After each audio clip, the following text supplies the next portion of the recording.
All right. Maybe we'll get moving here, and then people can join in if they please. So thanks everybody for showing up today to this virtual meeting. Hopefully you can hear me okay. My name is Kevin Fraley. I'm the MSFC president, and looks like we got Will Samuel on the call here, who's the vice president. Oliver Ancans is our secretary, and we got some other folks on here from been longtime members of the club too, so that's great. So if you're not familiar with the club, it was established in 1976, and some of the club goals are to share knowledge, develop and refine skills, learn and promote fly fishing and fish conservation, specifically in interior Alaska.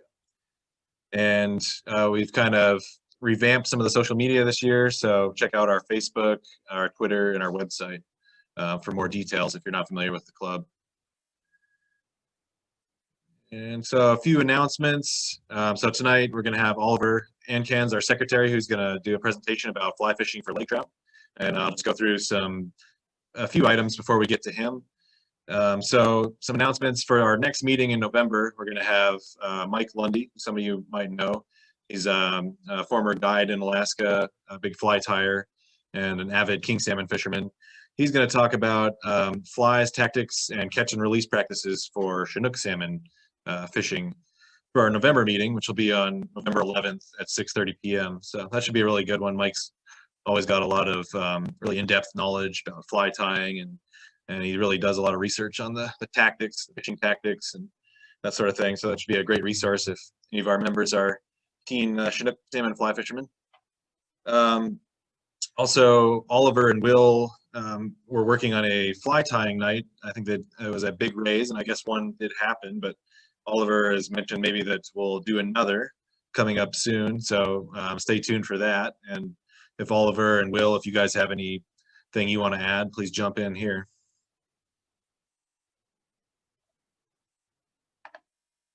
Guess not. So yeah, we're looking at next week. Sometime I'm gonna nail it down with Will Ringo, who works at Big Rays, and then I'll send an email out sometime this week. We're probably shooting for Wednesday or Thursday next week, but I'll have an email out tomorrow for everyone, letting everybody know a little more details and stuff. We had a pretty decent turnout at the last one. I think we had 6 or 7 folks show up. But yeah, there's still plenty of space, lots of snacks. You know, and don't worry about if you don't know how to tie flies or anything. It's just a nice, calm environment, and people are willing to teach, and lots of people are willing to, learn. And we're going to try to get some people in to, tie a specific fly. But the last month, it was just a really relaxing environment, and we all just kind of hung out and tied a couple flies, and yeah. Right on. Sounds fun. And that's in the fly shop area, Big Rays, where you guys are doing that, right?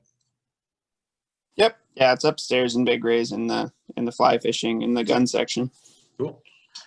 And yeah, keep an eye out for emails and posts on Facebook about that if you're interested. Yeah, so just a few other items. The Midnight Sun Flycasters usually has a banquet each year, just kind of putting it out there. That'll probably be in March 2021, but that's very dependent on what the COVID situation will be like. It might end up being kind of a virtual banquet, so we'll see. It doesn't seem like that situation's slowing down at all, and we certainly want to be careful with that. And then the club's kids camp is scheduled for June 11th through 13th next summer. And if you've got a kid who's interested in learning how to fly fish, which includes also fly tying, fish ID, invertebrate identification, that sort of thing, it's a really great way for them to learn fly fishing. And so take a look at our website and the Facebook about that if you are interested.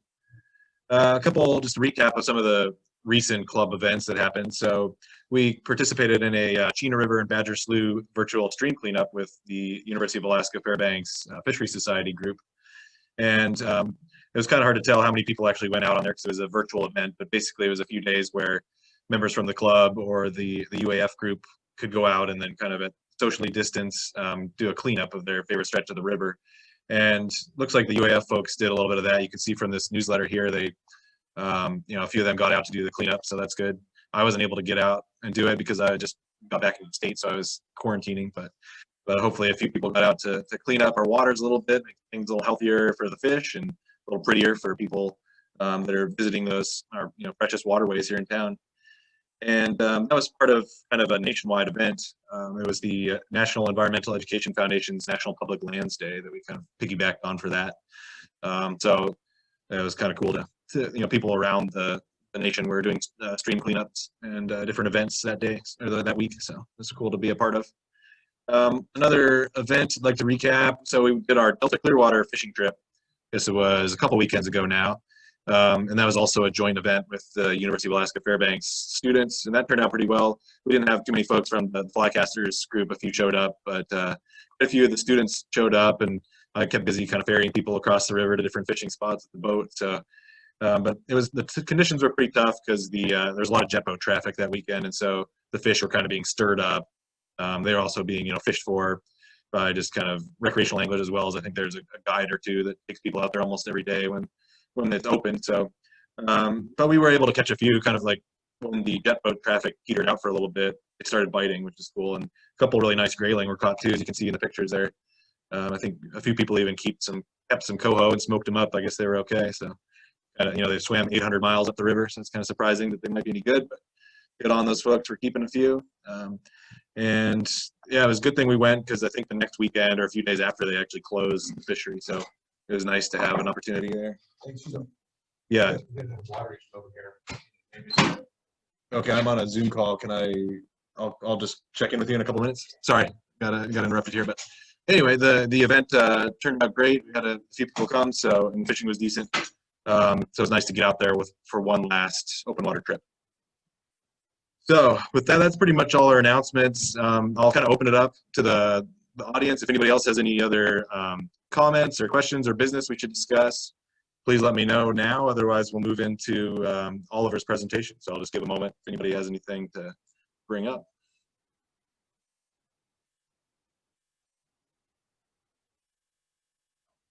Okay, nothing from you, Will. Nothing from Fred. We're getting a few more people showing up. That's good. All right. Well, great. So I'll introduce Oliver. So Oliver Ancans is the secretary for the Midnight Sun Flycasters, and he's been involved in the group for a number of years. He was born in Bozeman, Montana, and grew up in Grand Rapids, Michigan. And he works for the Air Force up here, I believe. And he's a very avid fly fisherman and an aspiring writer. And I'm really excited for his presentation today. I've fly fishing for lake trout. I've struggled over the years to catch a lake trout on the fly, so I'm really stoked to pick up some tips and tactics from Oliver. So Oliver, I'll hand it over to you. I'm going to switch over to your presentation on the screen here, so give me just a sec.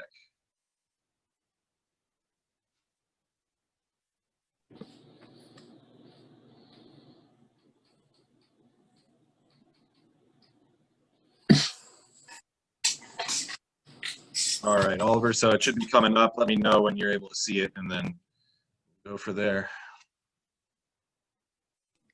Yep, I can see it. Can everyone hear me? Yep. All right.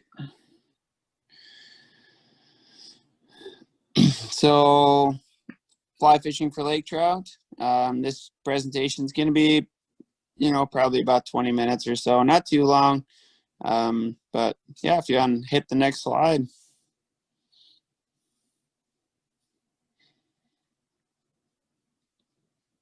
All right, so the best times to target lake trout, at least from shore with any kind of, hope for success, are spring and fall. You can always go out and target them in a boat in deeper water. If you're, using full sinking lines and you're kind of dredging the fly at that point. It's not too much casting, but it can be done. You're moving more so away from fly fishing at that point. But yeah, so these are some photos from ones in the spring and ones in the fall on a couple lakes that we target lake trout in. So go ahead and next slide.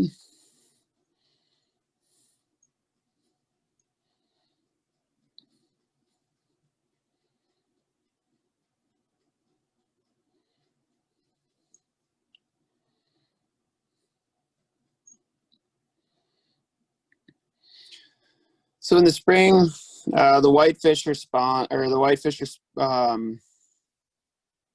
sorry, I have that wrong. In the fall, the whitefish are spawning. So they're kind of up. I'm sorry, I am right. In the spring, the whitefish are spawning. So a tactic that we kind of use is we'll walk around lakes or walk around shallow areas of lakes and look for spawning reds of the whitefish, and look for schooling bait fish and other whitefish. And once you start wading out on some of the ledges, you can actually, usually you'll see bait fish and whitefish kind of cruise behind you in the shallower water or just off the ledges. And that's a really good indicator, where there's bait fish, there's going to be predatory fish.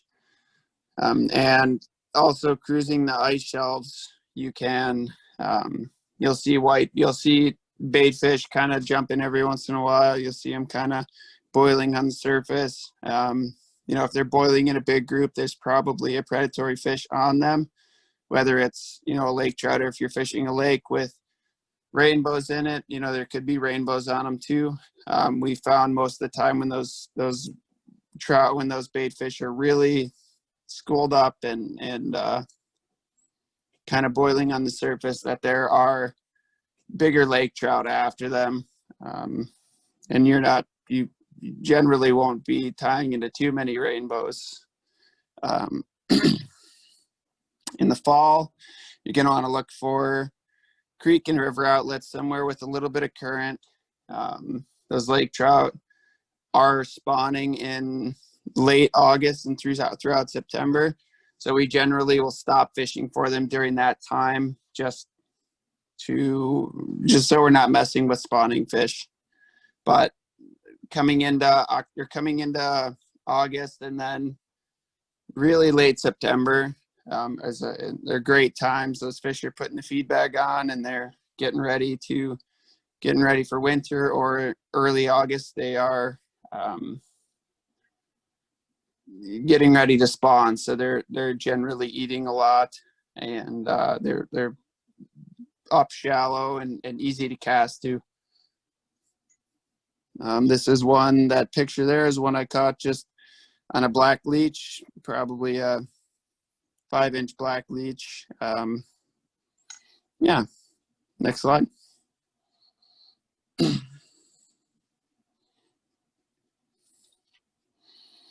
So like I said, through the last slide, in the spring, the lake trout will cruise the ice ledges, looking for bait fish and other prey items. We've caught lake trout and they're just puking up snails and all kinds of little crustaceans and stuff. So I don't know if they have snail flies out there that would work, but we generally like throwing big streamers at them. But those bait fish in the spring are still moving a little slow. The whitefish they're spawning, so they're pretty easy targets for hungry lake trout. And in the fall, the lake trout can be found up shallow, preparing to spawn. Like I said, best practice, just leave them be during late August and September while they're actually spawning. But yeah, mid-August is a great time. We've had a lot of success in mid-August. Next slide.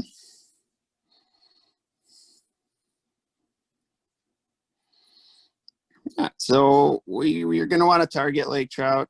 Especially, we've only really done it on foot. We've paddled. I have a little round raft that I use for floating rivers and stuff.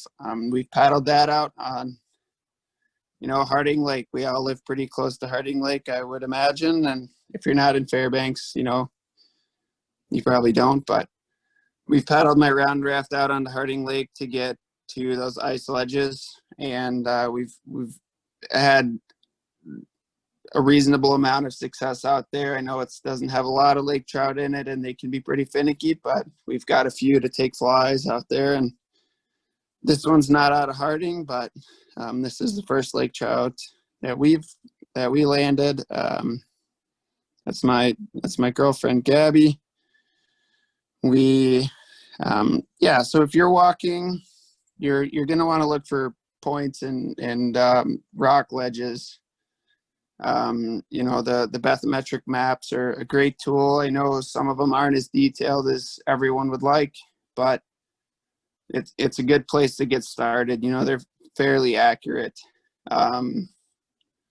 enough to get you in the right area. And then from there, you're kind of on your own, but just looking at maps and, taking a boat out, finding the right depths, finding where the fish are prior, or, if you don't have a boat, finding those places that you can walk to are key. They always generally will hang around structure in places that they can ambush bait fish. So next slide.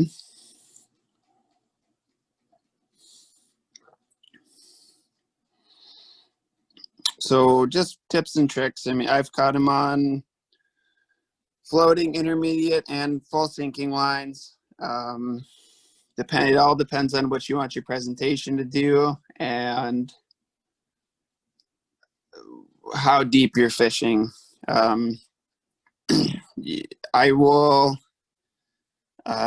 run a long leader off of a floating line, and that, if you're using a weighted fly, and out there in a couple slides, there's a picture of a fly that I found that works really well. But it's tied on a jig hook, so if you have some weight on that fly and you're using a floating line, that'll provide more of a jigging action to your fly. And anybody that's familiar with ice fishing for lake trout or just jigging for lake trout in general, they really, for some reason, are attracted to that jigging action. So if you can find a way to imitate that with your fly rod while you're still casting, that really seems to trigger strikes. And I run very heavy tippet. I'm running, 20 to, or anywhere from 15 to 25 pound fluorocarbon. They do have teeth. I mean, it's not like a pike, but we've tried to run lighter and they break off. Or, if you get tangled in that ice shelf, you're going to have a hard time landing those fish. They like to run under the ice and go out to deeper water. So heavy tippet is very important. They don't tend to be too line shy either. So run heavier tippet than you think you need, and you'll be happy you did. Next slide.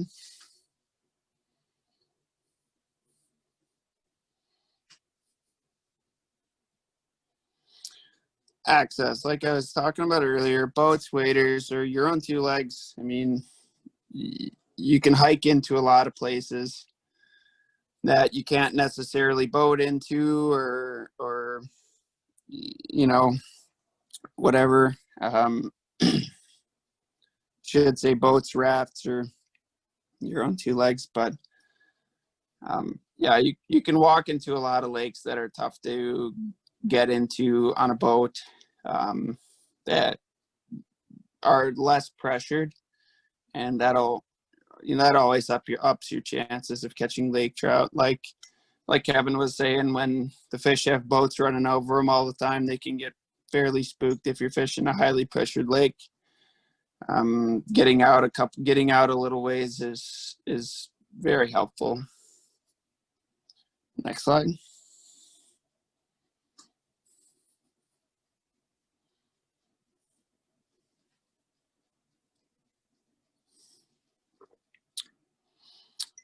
For flies, big flashy bait fish or leech patterns.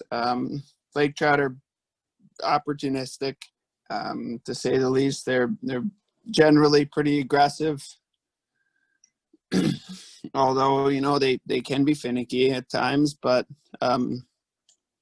generally, we're trying to match the bait fish that we're seeing, at least the size and the profile. Color doesn't matter as much. We've caught them on 6-inch bait fish patterns or 6-inch deceivers.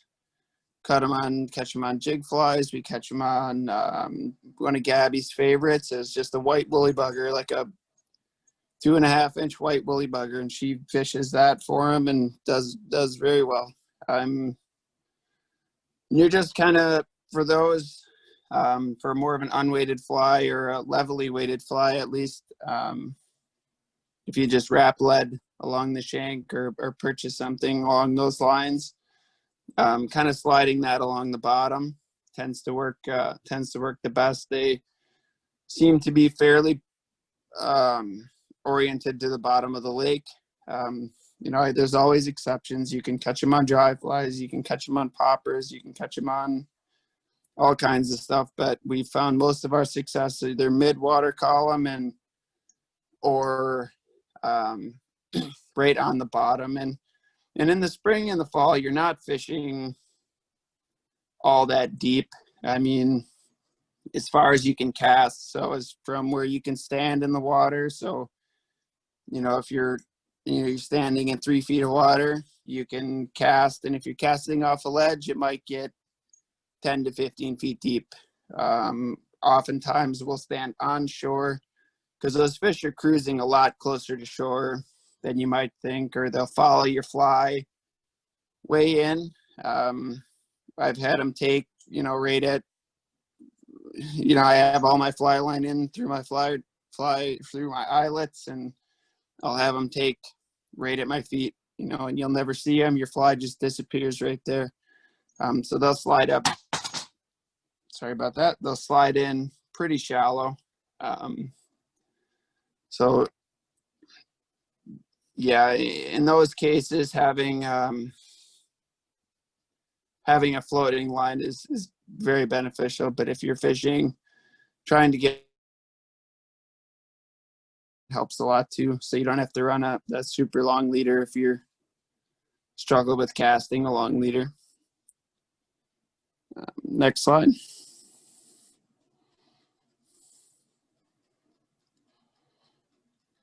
Gear. So we both run 7 weights for lake trout. They have a lot of room to run, but you still want to be able to pull on them. You don't want to wear them out too much. They are generally pretty old fish. Some of the bigger ones can live up to 60 years.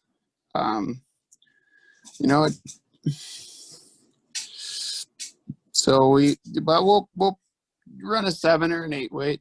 But if you really know where there's an area where there are some really big trout or char, where there's some really big char, a 9 or a 10 weight, if you're throwing really, really big weighted flies, a 9 or a 10 weight just to help you with casting and everything. If you're throwing a big sink tip or something with it, 9 or a 10 weight will help you with that. A reel with a good smooth drag, and a good amount of backing. Don't underestimate these fish. They can really, really pull pretty hard. We've had a few take us well into our backing, and we're running 20-pound tippets, so we have our drags cranked down pretty nice, and they still just take line, at will. So they're strong fish for sure. And then for landing, a rubber mesh landing net with a big rubber mesh landing net. You don't want to cram the fish into a little trout net, but and using rubber helps keep their slime layer on as well, and keeps them from losing scales and losing that protective layer. And we don't take fish out of knee-deep water generally. And if we do land them a little shallower, we'll just scoot out a ways and make sure that if they slip off or slip away while we're trying to take a picture, they're landing safely in the water, somewhere where they won't hit the rocks and, die or lose that slime layer on dry land or anything. So, yeah, next slide.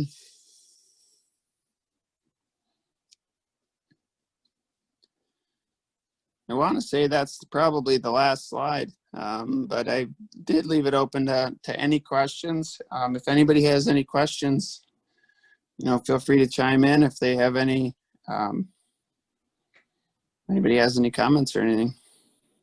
Thanks, Oliver. Yeah, I have a question. If you found like a certain time of day to be best, the evening or the morning, or does it not really matter, or just kind of situation dependent? For us, it hasn't really mattered. We've caught them in the spring. They're generally up pretty shallow. If it's real sunny, the sun can affect, they'll kind of hide a little bit farther under the ice shelf. So you kind of have to find pockets or, where the ice has been cut out a little bit, and cast into those, pull a lot of fish out of those. But a lot of times, if you can get on a cloudy day, if you can go out on a cloudy day, those tend to be the better days.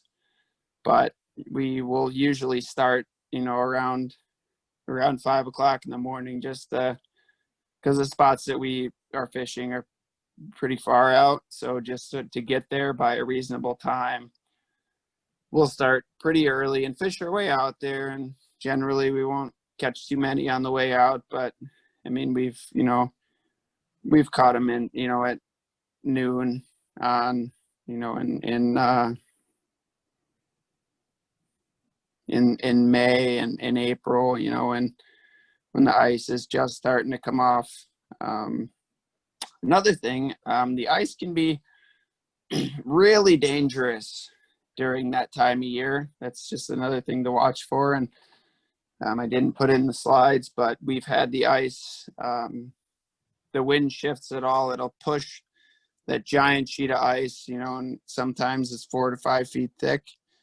That'll push that ice up to the shore, push it away from the shore and to the shore that you're standing on. So that's another thing to be really conscious about in the spring.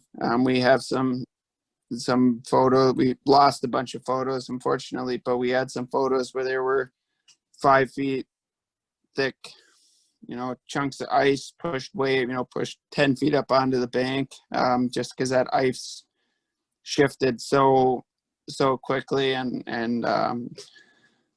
once that, if a mile long sheet of ice gets moving, I think it's pretty hard to stop that thing. So it shoves these big chunks of ice up onto the shore. And just for safety reasons, definitely just keep an eye on the ice conditions and the wind and what's going on. But yeah, as far as time of day, if I had to pick a time of day, I would say evening, but we've caught them, at 6 o'clock in the morning through, 8 o'clock at night, until you can't see anything anymore. Cool, thanks. Yeah.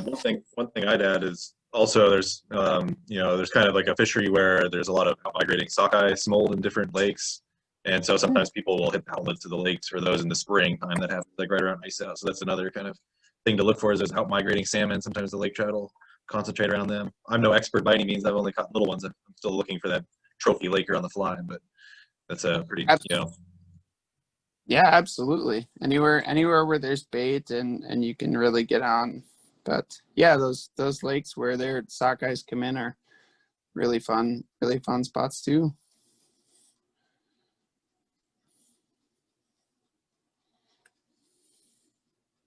Well, anybody else have any questions for Oliver?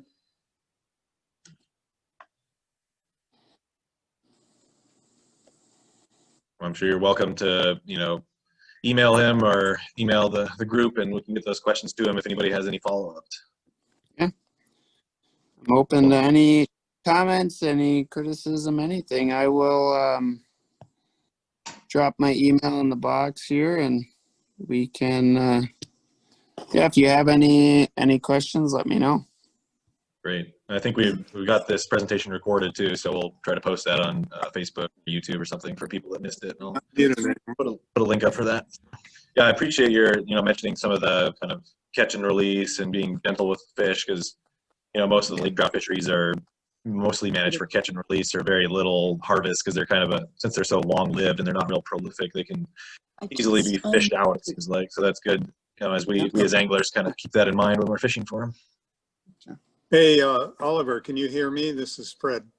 Yep. Hey, Fred. Hey, how are you? Nice talk. Just general information. All the whitefish spawn in the fall. So what those guys are doing out there, it's hard to say. But grayling, of course, is spawning in the spring, and most of the lakes that have whitefish and lake trout in them also have grayling, and some of them might spawn along the beach, although most probably spawn in the rivers. But sculpins are also spring spawners, and so those whitefish might be looking around for other eggs, or they just, might be cruising the shoreline just feeding. I don't know, but they don't spawn till the fall, but lake trout certainly eat them. And Okay. A good, is always seemed to be a strong connection between lake trout and whitefish in a lot of our lakes. Yeah, I apologize for that Oh misinformation. yeah, it's no problem. I just, but Awesome. that's the deal. Yeah, beautiful lake trout there. Oh, thanks. Yeah. Sorry about that misinformation, everybody. That was. It did. I guess I got some bad information. But Right. thanks, Fred. I appreciate it. There's so many different fish that spawn at different times. It's hard to keep track of it all. Yeah, there's plenty of bad information in the fishing world. Somebody probably told you a story. Yeah, I've got lots of. I have seen the whitefish come up and roll over the surface like that and come, you can really tell once they start doing it, it's really you can really hear it, and I can see how that would wake up some bigger predators. Yeah, it's always really awesome when you get out on the lake and you see bait fish boiling, and then there's a couple big splashes nearby, and you generally know what that is. How much time do you usually, are you doing oftentimes weekend trips or day trips? Like when you're kind of searching for a good spot for the Lakers, how much time do you spend on that versus just kind of blind fishing? I don't do a ton of blind fishing. We target a lot of different lakes in the winter, and we'll go generally to those lakes. And if we can, while we're in the winter, is when I do a lot of my scouting for spring lake trout. So I'll go out and kind of know exactly where I need to be. I'll experiment with other areas, but we find a lot of our areas during ice fishing, and then we'll go right back to those spots in the spring. And that's generally where we're finding them. Cool. Any more questions for Oliver? What kind of retrieves are you typically using for these fish? Is it a fast retrieve? I think you said before you were kind of just slowly bouncing some along the bottom, but are they pretty aggressive, and will they chase, or is it more of a slow, you got to put it right in front of them and let them take it? We've had quite a few follow us all the way to the bank. Now, I don't know necessarily how far off the bank they were. It's hard to see the lake trout. They have dark backs, and I'm actually very colorblind, so lake trout are really hard to see for me. But Gabby said she's seen them follow the flies, and if there's a lighter, if you're not fishing tan-any water, or you're fishing a lake with a more sandy bottom, you'll see them chase, and we've had them chase. I felt the nip, is when my fly lands and sinks at the bottom on the first strip. You'll feel a bump, and then you keep stripping, and you retrieve however far your cast was, and that lake trout is still just cruising right behind it. So they will follow, but we've also had them take, as soon as it sinks down from that ice shelf, we've had them take flies. But as far as the retrieve goes, with a floating line and a long leader and a weighted fly. I'm trying to mimic a jigging action. So I'll do one hard pull and that fly will kick up and then it'll sink back down, and I'll wait till it, touches the bottom, and then just repeat that all the way back. So it's, one hard pull and then count to 3, it drops down, and then one hard pull and count to 3, as far as all the way back into your leader. And then if you're fishing if you're trying to achieve more of a level retrieve, just some long, slow strips, and that can get them to go. Or I've done fish level, on an intermediate line. I'll just make it twitch, and I'll have a fly that'll tend to want to hover more, or suspend in the water column. So we'll do, just trying to make that fish, or trying to make that fly act like similar to like a jerk bait. So you're kind of twitching it, pulling it real hard twice and then pause, and then pull real hard twice and then pause. And we experiment a lot with our retrieves, and we've had fish take most retrieves. I don't think that they're all that picky. Early in the spring, they generally will like a slower retrieve, but I think it also really depends on what they're feeding on. If they're feeding on bait fish are going to try to get away. If they're feeding on a leech, or you're fishing a leech pattern, well, I don't really think they're going to run away too hard from, I don't think they can get away that fast, so we'll fish them a little slower. But if we're fishing a big bait fish pattern, we tend to work those a little bit quicker. Yeah, it's interesting what they eat and how that affects them. I'm sure you got to find the right lake with the right kind of forage fishes. I remember this summer Kevin and I were fishing, and we caught a lake trout, a small one, and we kept it. One of the reasons was because it was just packed full. It looked like it had been eating gravel. It looked like it was pregnant because it was so packed full, but it had actually been eating snails. So that lake was cut off. I don't think there was very many fish going in and out of there. I don't think there was any salmon. But it was just interesting, that guy was definitely hungry with what he had been digging off of the bottom versus, gorging on whitefish. So I'm sure you got to find the right lake with the right forage populations.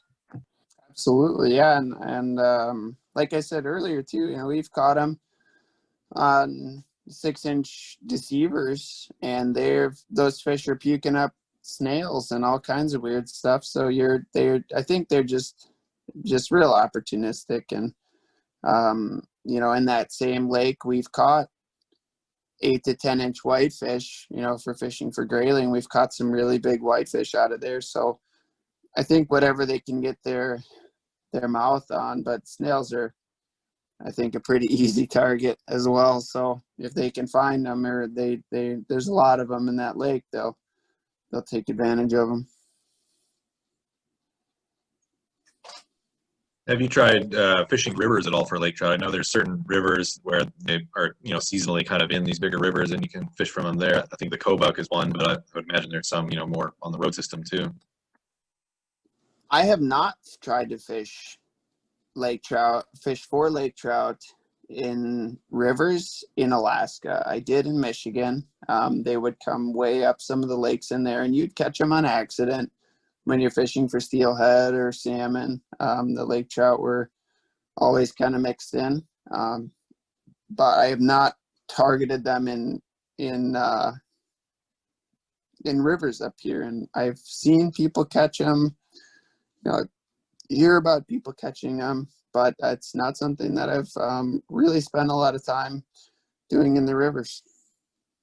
Yeah, fair enough. Just kind of interesting that some of them, kind of explore around in the rivers and move around sometimes. Yeah, and Oliver, do you ever pick up any Arctic char while you're fishing for these guys? I don't. Not Really? usually. Yeah, I've never What picked about while up. ice fishing? I don't generally know. Huh. Yeah, even through the ice, I know Harding has or used to have a good population of Arctic char, but I've never caught an Arctic char out of there. And when I'm fishing for lake trout, there's, a lot of the lakes that I'm fishing don't generally have any sort of population of Arctic char. So we're kind of after just the one char species. And yeah, I've never caught an Arctic char when I'm fishing for lake trout. I know they just stocked a bunch of, I think they were just lake trout, Harding, a ton of minnow small guys, mostly under 6 inches. So we'll see if they just get eaten by the other pike and the lake trout in Harding, or we'll see if they'll grow up and maybe that'll turn into a little bit more of a lively fishery here soon, and maybe keep a couple of those old char alive too to catch once in a while.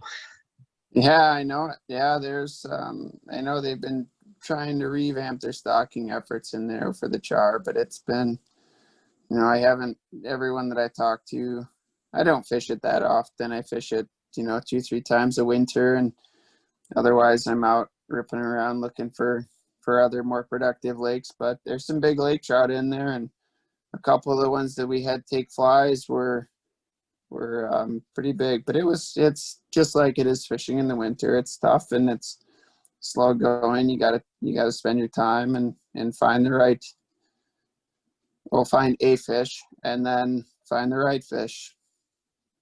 But that's generally how lake trout fishing has been for us. Once we get on an area where we do get a take, there tend to be quite a few lake trout in that area. If it's a good ambush point for them to target bait fish, they're generally can stay near the same spot and get 2 or 3 fish, and then we'll move off of that point maybe 100 yards and find another drop and catch a couple more. And but they can be finicky and tough to locate, but definitely putting in the time and just keep your fly in the water. You never know what'll happen. Are you mostly looking for drop-offs and lake features, or like a inlet of a creek? Would that be somewhere that you'd fish as well? That probably wouldn't be quite as deep.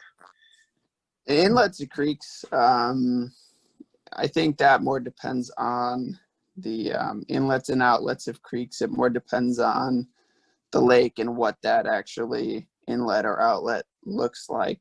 If it is deep, if the inlet's coming in and carving out, a decent area where lake trout can lay a little bit deeper, that's, we've caught them and stuff like that. But generally in the spring, we're looking for structure within along the shoreline of the lake. So we've been walking out on and it's all, the bottom's all sand, and then you'll get to an area where you can't see the bottom anymore, and if you walk out there a little ways, it's just a rocky, we've found areas where there's huge boulders, and it drops off pretty quick. And that's, those are spots where you kind of know that there's a predator living there. And then if you see bait fish, well, you're probably getting pretty close to an area where you can have some success. But generally we're looking for points and drops for these fish. Cool. All right, well, I think we'll wrap it up, and if there's any further questions, you can definitely direct those to Oliver. Appreciate everybody tuning in, and just final plug to follow us on Facebook and on Twitter, and keep an eye out for the announcements about the fly tying night and the November 11th meeting, going over the Chinook salmon fishing presentation. So Yeah, thanks again, everybody. Make sure to let us know what you want to hear too, guys. If you guys come across anyone who you think will be an interesting speaker, you want to learn more about a topic, or you want to, make sure to pass that on. We're kind of want to make sure to keep this going for you guys too. So just let us know what you want to hear.